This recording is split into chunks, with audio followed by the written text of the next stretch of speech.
में इब्ने सीरीन का भी एक वाकया आपको मिलेगा। इब्ने सीरीन जो बजाजी का काम करते थे, वो कपड़े की गठरी लाद लाद कर कपड़ा बेचा करते थे। उनके इलाके बस्ती में, जिस बस्ती में वो कपड़ा बेचने जाते थे, उसी बस्ती में एक अमीर जादी बेवा औरत रहती थी। मेरे अल्फाज पर गौर कीजिएगा, अमीर जादी बेवा, यानी पैसा दौलत की मालिक थी वो, और बेवा थी, उसका शौहर मर गया था। उसकी कई नौकरानियां थी, उसने अपनी नौकरानियों को लगा रखा था, जिस खूबसूरत नौजवान लड़के को देखो उसको मेरे पास भेज दिया करो, और वो हमारे साथ रंगरलियां उसके साथ बनाती थी। तो एक मौके पर उसकी एक नौकरानी ने कहा कि एक इमाम साहब हैं, बहुत खूबसूरत हैं, हसीन और जमील हैं, जवान हैं, और वो कपड़ा बेचते हैं, कहो तो उनको आपके पास लेकर आऊं। तो वो औरत बेवा कहने लगी, बिल्कुल उनको लेकर आइए। और ये नौकरानी उनसे कहने लगी, आप कपड़ा बेच रहे हैं? कहा, अरे मेरी मालिकन बहुत पैसे वाली हैं, उनको कई कपड़े चाहिए, आप चलिए, वो बहुत नेक है, पर्दा करती है, घर से बाहर नहीं निकलती, इसलिए आपको कपड़ा लेकर घर पे चलना पड़ेगा। इमाम इब्ने सीरीन रहमतुल्लाह अलैह उनके घर पे जाते हैं।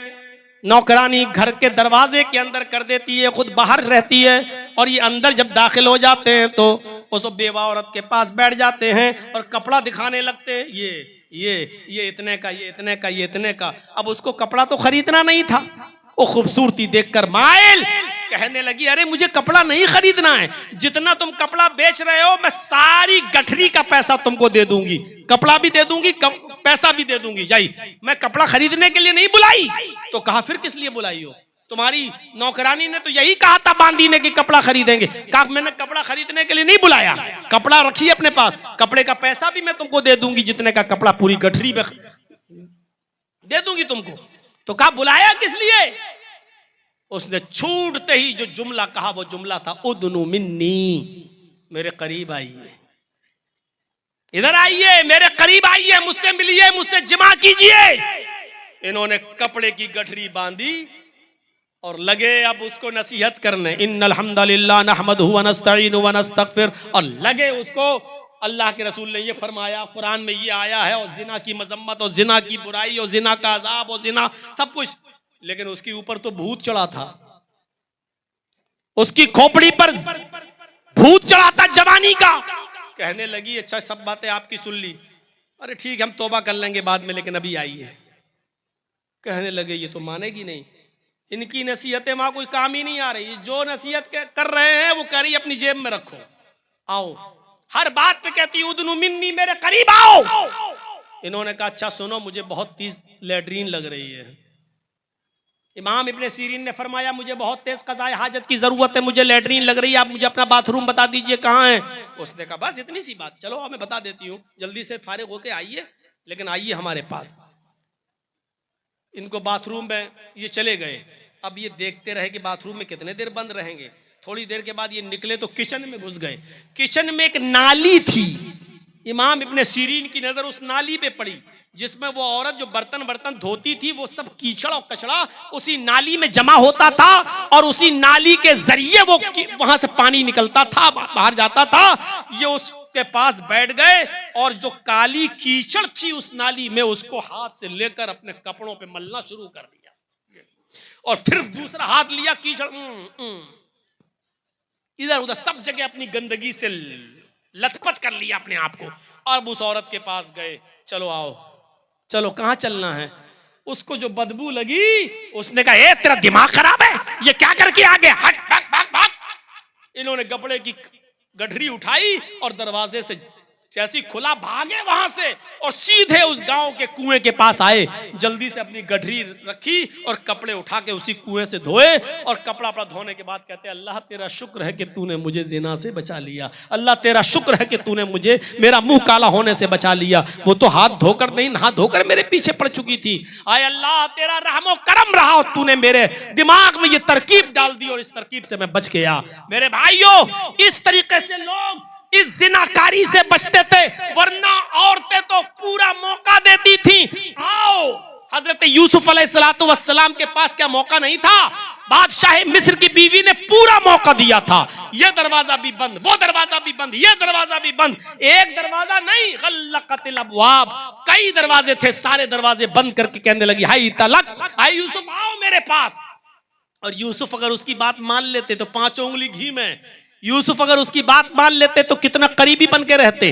बादशाह की बीवी कितना इज्जत देती, कितना सम्मान देती, अपने शौहर से भी छिपाती, इज्जत भी देती, दौलत भी देती, पैसा भी देती और अपना जिस्म भी देने के लिए तैयार थी। लेकिन हजरत यूसुफ अलैहिस्सलाम बचे रहे और यही कहते रहे, काला माज़ अल्लाह, अल्लाह की पनाह, अल्लाह की पनाह, अल्लाह से डरते रहे और उस औरत के करीब नहीं गए। तो मेरे भाइयों, जिना से बचने वालों के बहुत से वाक़यात हैं। तो रजुलुन दाअतहु इम्राअतुन ज़ात मनसब व जमाल फ़क़ाल इन्नी अख़ाफ़ुल्लाह। 5वां वो आदमी अर्श के साए में होगा जिसको किसी खूबसूरत, हसीन व जमील, शरीफ औरत ने बुरे काम के लिए बुलाया और उसने कह दिया कि मैं अल्लाह से डरता हूँ। 5वां आदमी। 6ठा आदमी कौन सा होगा जो अर्श के साए में होगा? रजुलुन तसद्दक़ बिसदक़तिन फ़अख़फ़ाहा हत्ता ला तअलम शिमालुहु मा तुनफ़िक़ु यमीनुहु। 6ठा आदमी वो अल्लाह के अर्श के साए में होगा जिसने किसी को छिपाकर चुपके से सदका और खैरात किया होगा और इतना चुपके से दिया होगा कि दाहिने हाथ से दिया हो और बाएं हाथ को भी किसी को खबर ना हो, बाएं हाथ को भी खबर ना हो, चुपके से दिया हो, दाहिने हाथ से दिया हो और बाएं हाथ को भी खबर ना हो। इसका मतलब क्या है? मतलब यह है, शौहर अगर सदका कर रहा है तो बीवी तक को पता ना चले, और बीवी सदका कर रही है, किसी गरीब की मदद कर रही है तो शौहर को भी पता ना चले, बाप दे रहा है तो बेटे को भी पता ना चले, और बेटा दे रहा है तो बाप को भी पता ना चले। यह है चुपके से देने का मतलब। आए रमजान के महीनों में गरीबों को साड़ियां देने वालों, रमजान के महीने में गरीबों को कपड़े देने वालों, रमजान के महीने में चादरें देने वालों, सदका और खैरात करने वालों, उस गरीब की मदद करते वक्त वीडियो बनाने वालों, उनके फोटो खींच के व्हाट्सएप ग्रुप पे डालने वालों और ये दिखाने वालों कि मैंने आज इतने गरीबों की मदद की है, तुम अल्लाह के अर्श के साए में जगह नहीं पाओगे, इसलिए कि तुमने अपने सदके और खैरात की नुमाइश की है, तुमने उस गरीब को भी जलील किया है, तुमने उस गरीब को भी रुस्वा किया है। ये कौन सा सदका है कि आप गरीब की मदद कर रहे हैं? और एक बेचारी, एक औरत अपने बच्चे को लेकर आई है, दूध पी रहा है उसका बच्चा, और उसके साथ फोटो, उसको तेल दे रहे हो, चावल दे रहे हो, गेहूं दे रहे हो, शरबत रूह अफ़ज़ा की बोतल दे रहे हो, और उसका फोटो भी खींच के व्हाट्सएप पे डाल रहे हो कि मैंने आज 10 गरीब औरतों की मदद की, आज मैंने 20 गरीब औरतों की मदद की है। तुमने उस औरत को भी जलील कर दिया, जबकि सदका और खैरात का तो ये हुक्म था कि तुम दाहिने हाथ से दो तो बाएं हाथ को भी खबर ना हो, यानी उस औरत की और उस आदमी की भी इज्जत दांव पे न लगे, उसकी भी बेइज्जती ना हो जिसको आप दे रहे हो। तुम्हें नुमाइश की पड़ी हुई है, तुम्हें 100 आदमियों का रोजा इफ्तार कराते हो तो फोटो खींचते हो, ये ना आज मैंने 100 आदमियों को रोजा इफ्तार कराया है, दुआ करना अल्लाह ताला से कि अल्लाह हमारे रोजा इफ्तार को कबूल फरमाए। अब क्या कबूल फरमाएगा अल्लाह? है, तूने पहले ही उसकी नुमाइश कर दी है, तेरे अंदर का इखलास पहले मर चुका है। उम्रा करने जा रहा है, एहराम बांधे हुए, खाने काबा के सामने खड़े होकर सेल्फी खींचे, अब उसको फेसबुक पे और व्हाट्सएप पे, अल्लाह ने मुझे उम्रे की तौफीक दी, दुआ करना अल्लाह कबूल कर ले। अरे बेगैरत, तू जिनसे दुआ करवा रहा है उस जगह पर खाने काबा का गिलाफ पकड़ के रोया होता तो अल्लाह ने तेरा गुनाह माफ कर दिया होता, तेरी तौबा कबूल कर ली होती। बेगैरत, तो उनसे दुआ करवा रहा है जिनको बेचारों को खुद नहीं मालूम कि हमारी दुआएं अल्लाह क्या कबूल हो रही है नहीं हो रही है, और तू सेल्फी लेके डलवा रहा है। सबसे बड़ा नासूर हमारे जमाने का यह है कि आज मौलवियों की तस्वीरें, आज उलमा की तस्वीरें और उनकी सेल्फियां खींची जाती हैं और इसको बड़ा फख्र के साथ शेयर किया जाता है। अब जिसकी तस्वीर मेरे साथ आ गई, मौलाना जर्जीस से मैं मिल के आया हूं, तो क्या हुआ? तेरा बाप अब जन्नत में चला जाएगा क्या? तू जन्नतुल फिरदौस का मुस्तहिक हो जाएगा क्या?